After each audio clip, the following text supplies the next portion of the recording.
In this quick video, I'm gonna show you how to recall a message in Outlook. First of all, go to your sent items folder and look for the email you wanna recall or unsend.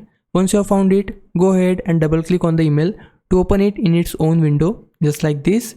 Now here's where things can be little different depending on your version of Outlook. For some people, the recall message option will appear just to the right of the move button. In my case, it's not there. So let me show you the other way.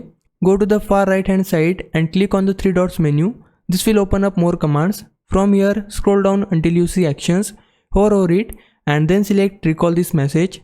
At this point, a new window will appear. It explains that you can delete or replace copies of the message in the recipient inbox as long as they haven't opened it yet. You will see two options here. You can delete unread copies or you can delete unread copies and replace them with a new message. For this example, I'll select delete unread copies of this message and then click OK. You'll now see a confirmation at the top that says you tried to recall the message on today's date and Outlook will attempt to remove it. Keep in mind, Outlook updates interface from time to time. So if your screen looks a little different, don't worry, just look for the actions menu or the button near move because that's where you'll mostly find the recall option. And that's it. Now if it was a big help, can you like this video and subscribe my channel. For now, thanks for watching. Bye bye.